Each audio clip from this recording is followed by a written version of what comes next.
Des défense du consommateur 307 2 litres HDI, 140 chevaux. On va remplacer kit volant moteur embrayage là-dessus. Boîte 6 vitesses, donc on va déposer le berceau moteur, etc. Donc là, c'est une très belle 307 cc coupé cabriolet. Avec le toit amovible comme d'habitude. Et puis on est tombé sur une vidéo de l'autre imposteur du 93. Alors lui, c'est un champion du monde. On est en train de préparer une série de documents sur lui et toutes ses idioties. Mais surtout sur la dernière vidéo qu'il vient de réaliser là. Sur la procédure de redressement judiciaire. Oh putain, les conneries qu'il raconte, c'est juste impressionnant. Oh putain, et sa communauté gobe tout. C'est le mec en fait, il sait même pas lui-même de quoi il parle. Il parle de réquisition du procureur. Il parle de dette gelée alors que c'est pas comme ça que ça marche. Putain, il comprend rien du métier de chef d'entreprise, le mec. En même temps, c'est normal, il ne l'est pas, donc... Il est persuadé qu'en situation de redressement judiciaire, il va être lavé de toutes les dettes accumulées par la société qui est la sienne. Celle pour laquelle il travaille. Et je crois qu'il est pas prêt, il a rien compris de l'histoire. C'est même tout le contraire.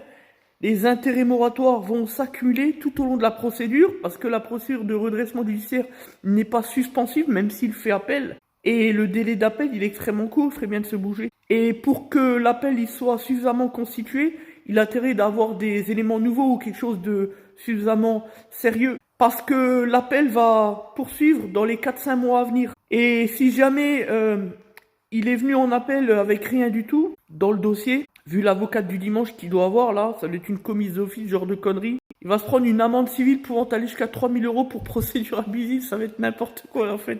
Il y a tout, ça va être encore pire que... Enfin, j'ai plus de mots là, c'est n'importe quoi. Franchement, il est au bord de la faillite, à 2 doigts de liquider l'entreprise, mais pour lui tout va bien, le sourire aux lèvres. Et c'est ce même guignol qui voulait nous employer pour laver ses voitures.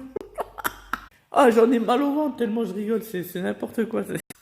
Ce champion-là qui voulait nous attaquer en justice, mais avec quel sou?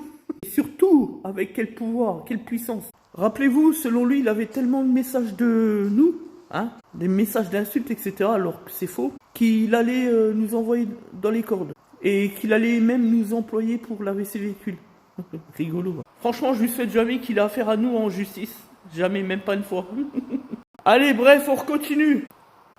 Biellette neuve, elle avait un jeu. Qu'est-ce qu'on rigole quand même. La vis du berceau là, le piège à con. Dans 99% des cas, vous foirez la cage au-dessus, c'est mort, vous êtes dans la merde. Parce que si on démonte pas le berceau, pas d'embrayage, pas de boîte, parce que c'est une boîte 6. Notre technique, décapeur thermique et avec après de la cryothérapie, des grippes en froid. Et ensuite on y va